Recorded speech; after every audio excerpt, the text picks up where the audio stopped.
Bueno, resulta que está comprobadísimo que los videos que menos mira la gente son los videos que hablo de cómics. Pero ¿saben qué videos se miran menos todavía que los que hablo de cómics? Cuando hablo de cosas muy específicamente que tienen que ver con teoría queer y esas cosas. Entonces, ¿qué voy a hacer hoy?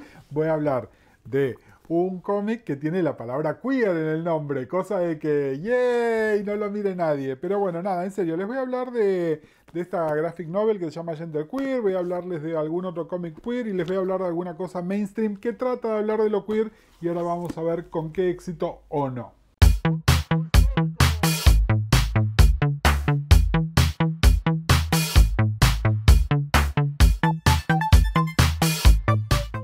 Bueno, resulta que vieron que hay grandes líos en los Estados Unidos con un montón de cosas, sobre todo con limitar los derechos de las personas trans. Esto también implica que en algunos estados se están prohibiendo la actividad de drag queens y cualquier cosa que no conforme con las reglas de género. También en el estado de Florida, especialmente, está esta ley que se llama Don't Say Gay, que básicamente es que no se puede hablar de cosas gays en las escuelas, especialmente en ciertos grados, y justo esta semana lo acaban de extender hasta el colegio secundario.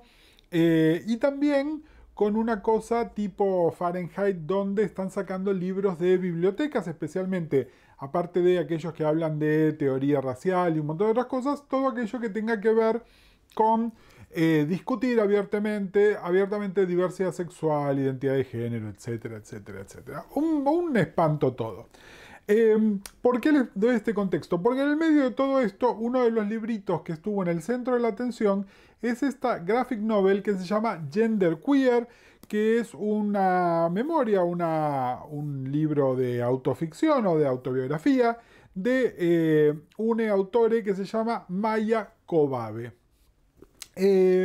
Bueno, ¿qué pasó? Como pasa muchas veces con las prohibiciones y con estas cosas, en general lo que generan es más interés. Entre otras cosas, yo me enteré que existía acá en Argentina, que de otra manera por ahí no me habías enterado.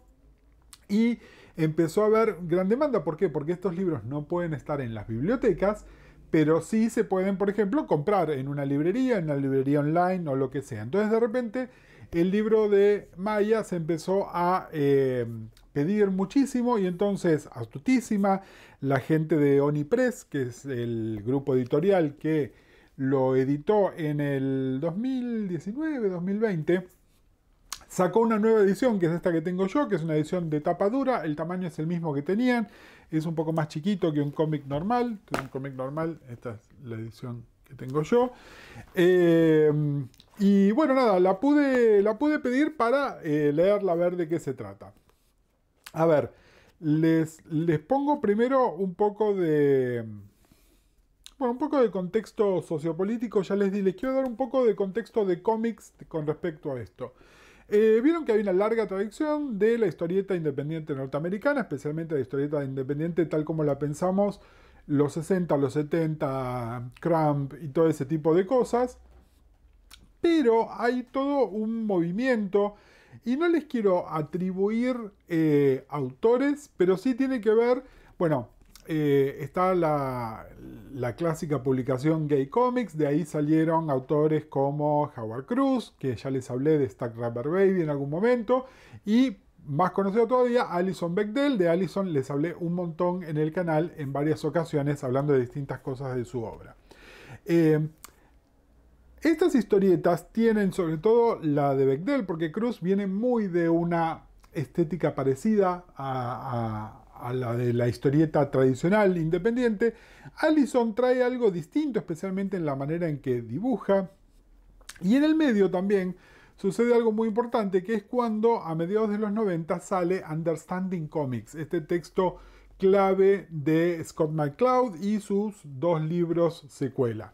¿Por qué les digo que es tan importante? Porque McCloud lo que trajo es una formalización de la historieta, y esto también hizo que muchas escuelas de artes, escuelas de comunicación, se empiecen a dictar materias y hacer carreras que son específicamente del lenguaje de la historieta. ¿Qué es lo nuevo? Bueno, McCloud trajo esta sistematización que hace que de repente hubiese libros de texto para hablar sobre eso. Entonces, un montón de gente joven fue y cursó esto y empezaron a dedicarse a ser historietistas. Y esto trajo consecuencias. ¿Y cuáles son esas consecuencias? Bueno, trajo una consecuencia que a mi entender es una cierta homogeneización sobre este tipo de historietas. Son historietas que están muy bien narradas, están muy bien hechas, claramente algo de lo de MacLeod quedó, con un estilo de arte que es, yo les diría que es el nuevo estilo de arte indie norteamericano. En el caso de les autores, pero digamos de las feminidades, muy influenciado por el arte de Alison Bechdel, especialmente el de la Alison tardía, no la de Dykes to Watch Out For, pero sí la de Fan Home y su obra posterior. Un tipo de rasgo, un tipo de figura femenina muy vista. Y se los digo, no simplemente por este libro que claramente está influenciado, sino también por otro. Que a ver si me dan un segundo, señor director, voy a buscarlo, ya vengo. La otra es una novela gráfica de la que no tuve oportunidad de hablarles todavía, pero si vieron los unboxing, la tengo, que es la novela gráfica Dax de Kate Beaton. Bueno, con Kate, miren, me pasó algo interesante. A mí este libro Dax me encantó. No les voy a hablar de este libro ahora en cuanto a contenido, pero sí lo quiero como referencia del arte, porque hablando con gente amiga que son ilustradores, con Pato Oliver, con Jules Femimutancia, lo que me decían es, el guión me parece súper interesante, el arte tanto no me gusta, ¿no? Y entiendo por qué el arte tanto no les gusta. Es un arte perfectamente servicial para narrar una historia. Y es más, son artistas, me pasa muchísimo con Kate, que además demuestran tener una habilidad por encima de lo que están mostrando. Es decir, hacen una figura humana muy simplificada que les permite hacer, como en el caso de Kate, un libro de 400 páginas, pero cuando de repente tienen que dibujar un fondo, tienen que dibujar un auto, tienen que hacer la estructura de una casa, se nota que hay una sofisticación adicional, digamos. Es una elección creativa. Bueno, es una elección creativa que yo entiendo tiene que ver con esta homogeneización, que tiene que ver con la educación superior en historieta. Es decir, esa gente no se forma como en la escuela Kubert, que saca a todos dibujantes que dibujan historietas de superhéroes, sino que sacan a esta gente que escribe cómic indie autobiográfico. Bueno, eso es para verles un poco de cuál es el estilo general de Maya. Pero lo interesante del libro de Maya, por supuesto, si bien está perfectamente ilustrado y tiene cosas de diseño que me gustan mucho, ¿no? De cómo piensa la página, de cómo nos vuelca información, no siempre de manera narrativa, sino que a veces hay cosas que son de texto que nos tiene que decir, pero lo presenta de una manera muy interesante para que no sea un plomo. Maya cuenta su recorrido desde la infancia hasta su adultez. Cuando se publicó el libro debía tener 30 años, ¿no? Así que una adulta joven, une adulte joven. Y su incomodidad siempre con los roles de género, ¿no? Y es muy interesante porque Maya, que se define como, dice el libro, genderqueer, no como persona no binaria, no como una feminidad, no como una masculinidad, sino con genderqueer. Ahora vamos a hablar un poquitito más sobre queer cuando les comente otro librito. Esto, ¿no? Con no sentirse completamente una chica, no sentirse completamente un varón, es decir, en ningún momento, si bien se puede argumentar que hay una transición de Maya de la feminidad que le fue asignada al nacimiento a una otra cosa, bueno, dejo esas discusiones sobre transicionar o no en las formas no binarias para personas que estén más metidas en el tema o más involucradas con el tema. No voy a meterme ahí, pero bueno, la identidad que declara Maya es genderqueer justamente. Y cómo hay dos cosas, hay como dos corrientes que se chocan, que me parecen muy interesantes. Maya claramente se crió en un hogar ultra progre, hippies completamente. De hecho, los primeros años de su vida los vive en una comunidad con otra familia. Las personas de esa otra familia son muy importantes en su narración, especialmente en la primera parte del libro. Con absoluta libertad, entonces durante muchos años no le exigieron que cumpliera con ningún rol de género. Si quería andar descalce podía hacerlo, si quería no cortarse el pelo o cortarse el pelo muy corto también podía hacerlo. digamos, una serie de libertades que le daba tener padres ultra progres y que estaban como más allá de eso. De hecho, hay una parte muy interesante donde su madre se autocuestiona que no fue lo suficientemente una feminidad modelo para Maya, que me parece que es muy interesante. Con el padre pasa otro tanto, digamos, son discusiones muy ricas y esto se los digo no solo como persona que disfruta de la historieta, sino como psicólogo y especialmente como persona que le interesa las discusiones y la teoría que tiene que ver con diversidad sexual, identidad de género y de estas cosas. No es parte de mi quehacer profesional. Entonces este punto de vista en primera persona me resulta muy interesante. Y les digo muy interesante porque por momentos me genera un toque de rechazo también con cosas que tienen que ver con mi formación. Me hace cuestionar mi formación y también me hace pensar, ok, si yo hubiese tenido o tengo o vaya a tener una persona como Maya que viene a mi consulta, ¿cómo encarar ciertas cosas? Y creo que ahí está la riqueza interesantísima. Porque además Maya va construyendo esto de genderqueer. Lo que dice es, yo les decía, por un lado tiene esta ventaja que es su familia ultra liberal, si se quiere, y por otro lado, la poca información que tenía, pero la poca información que tenía sobre cosas tan dispares como menstruación a identidad de género, ¿no? Es decir, hay un montón de cosas que es tipo, ¿cómo nadie me lo avisó antes? Cuando a su cuerpo le pasan determinadas cosas, o en situaciones sociales se ve enfrentada a determinadas cosas. ¿Cómo yo no sabía esto antes? Es casi como un estribillo que se repite y se repite. ¿Cómo nadie me avisó? ¿Cómo yo no sabía? ¿Cómo no tenía este tipo de información? Y ahí creo que está la riqueza de este libro. Este libro, que de nuevo no es un libro teórico, no es un libro que tenga citas a autores que les puedan servir para justificar si Maya se identifica con una cosa o la otra o dice una cosa o la otra. No es ese tipo de libro en absoluto, sino que es una narración en primera persona con su propio recorrido, con cosas que Maya identifica como suyas propias. Hay toda una relación muy interesante que tiene con sus senos y con, bueno, ¿qué hago? Los odio, los quiero. Si los odio, ¿qué dice sobre mí, mi relación con el cuerpo? Cosas mucho más complejas que a veces ciertas cosas un poco más reduccionistas que se leen en teoría trans, que está hecha muy para decir, bueno, esta es la generalidad del caso en lugar de esto es lo particular de esta persona. El libro me parece lindo, me parece interesante. Como les decía, no sé si me gusta en el sentido de lo disfruté, pero me parece que es un libro indispensable. ¿Y saben para quién es un libro indispensable? Para empezar, cualquier persona que está cuestionando su identidad de género de la manera que sea, pero especialmente si sienten que caen en algún lugar por fuera del binarismo, este libro me parece que es indispensable. Por supuesto, esas personas tienen padres, madres y educadores. Padres, madres, educadores, lean este libro. Por favor, métanse en esta narración porque van a entender las cosas de una manera totalmente distinta.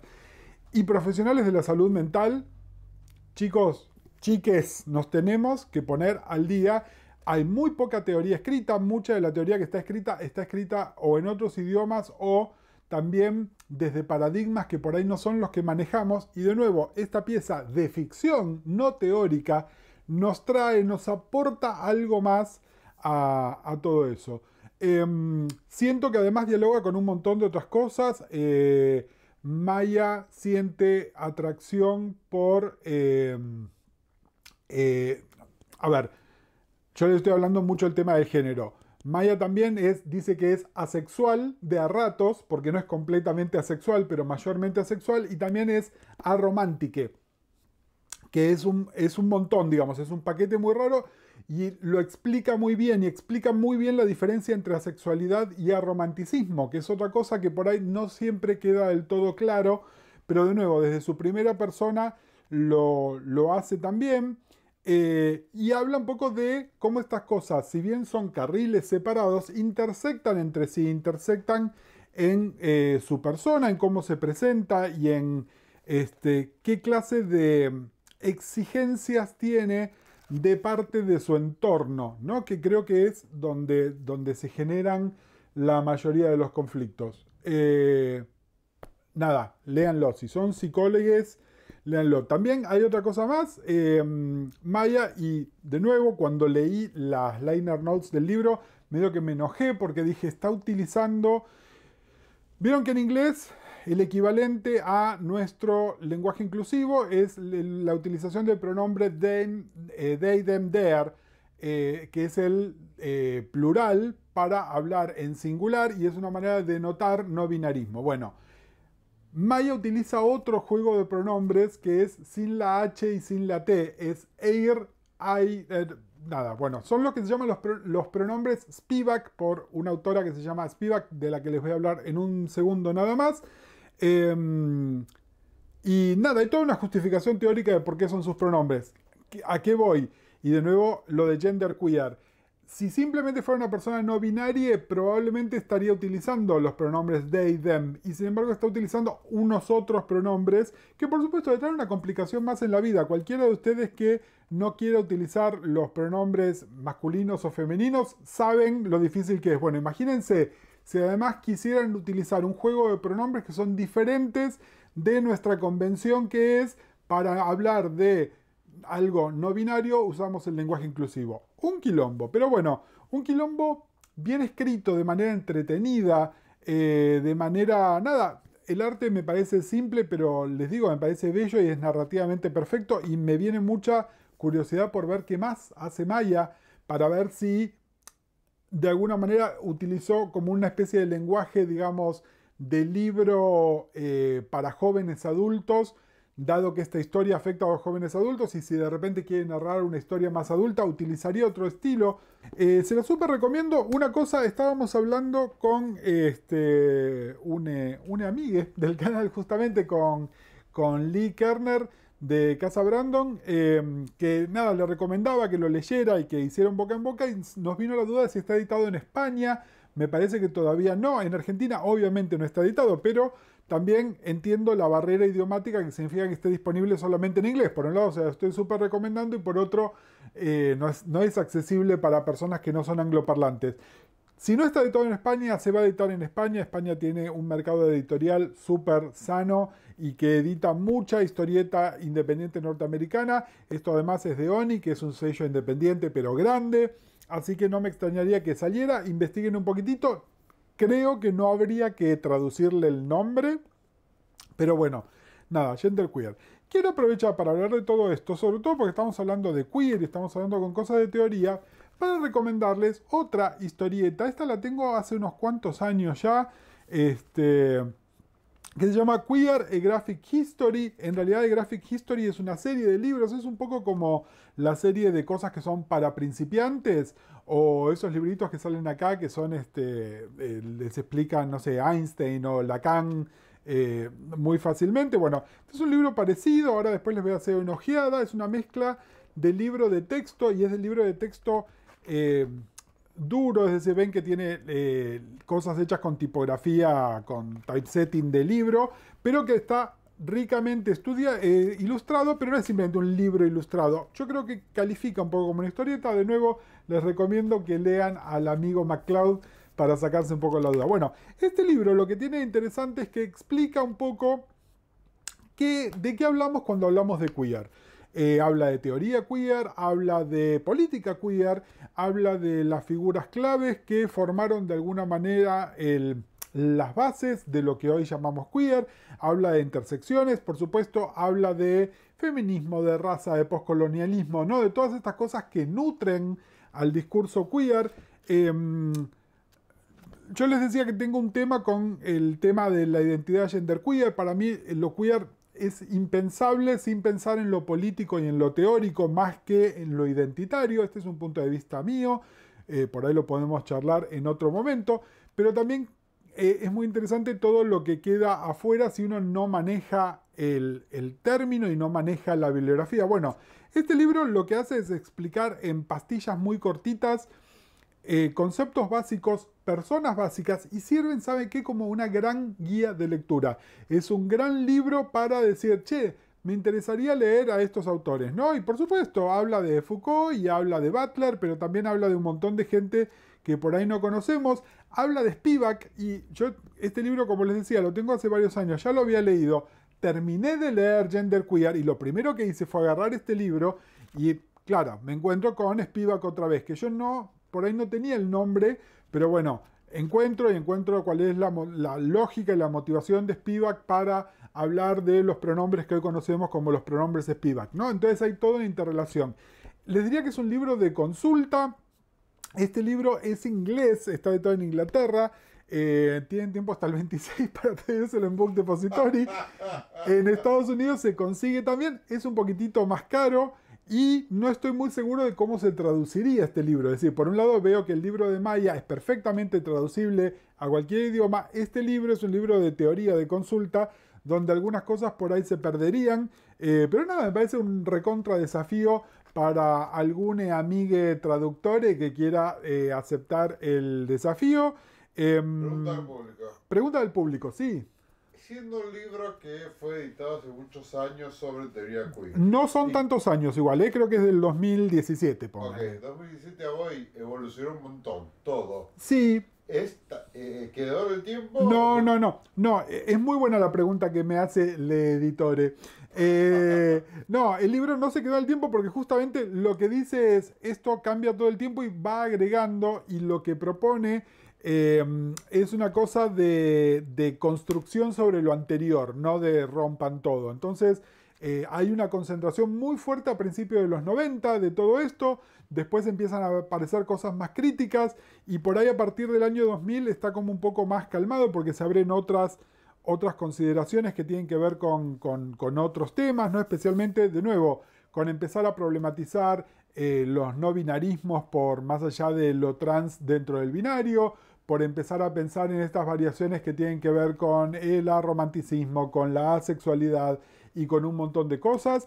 De nuevo, si son profesionales de la salud mental, pónganse al día. Hay una crítica fuertísima al sistema médico-científico que nos incluye y que me parece que vale la pena y hay que hacer un reconocimiento. Nada, me pareció que estaba buenísimo hacer dialogar a estos dos libros. Y después les quería decir por qué nos hacen falta estos libros. ¿Por qué? Porque vieron que está toda esta cosa y que salen los gordos comiqueros a criticar de que Marvel y DC ahora son woke y qué sé yo y bla bla bla. Lo cierto es que hay montones de creadores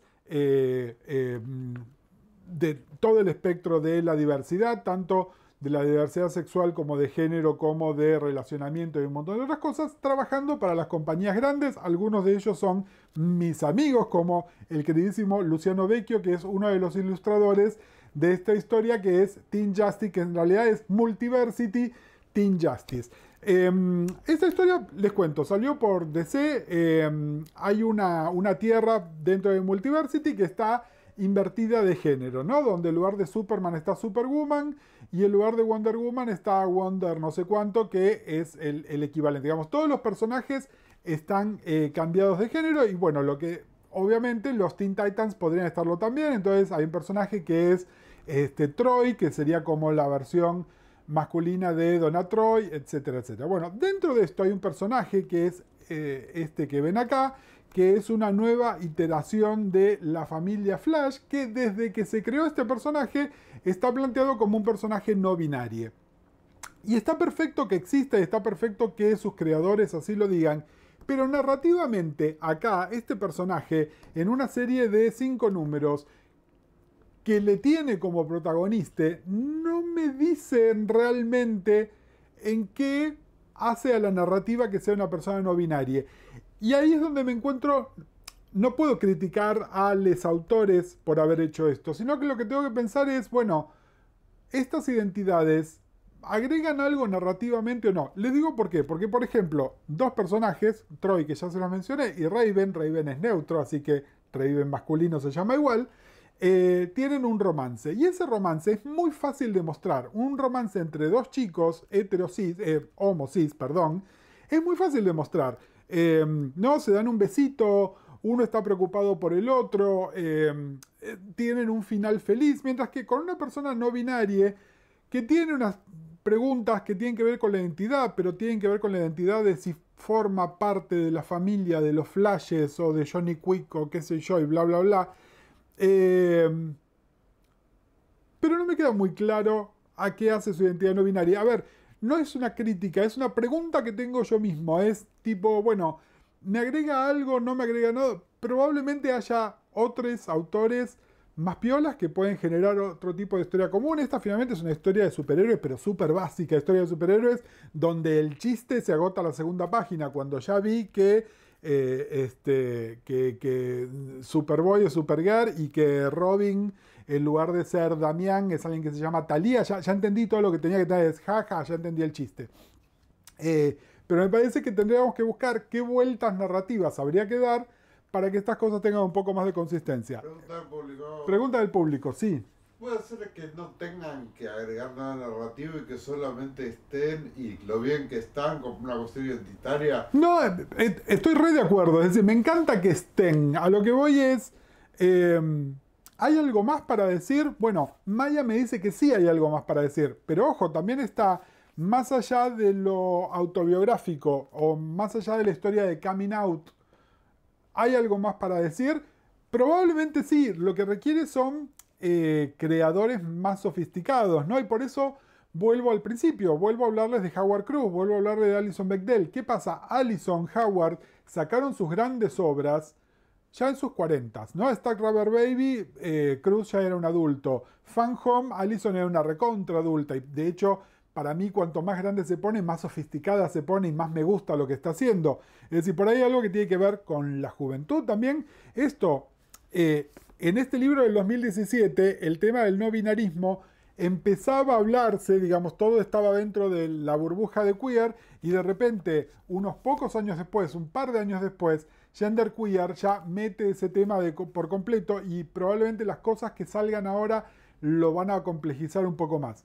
Nada, me encanta, me parece súper válido. Lo que voy es que si quieren narrativas de diversidad, probablemente más que ir a DC o a Marvel, vayan a las propuestas independientes donde van a encontrar cosas que son mucho más piolas, donde se van a ver reflejadas de maneras mucho más honestas y bueno, cada uno puede hacer su recorrido y nada, hay un montón de historieta argentina que habla de estos temas también, probablemente lo dejemos para algún otro programita. Nada, les súper recomiendo Genderqueer y Queer Graphic History.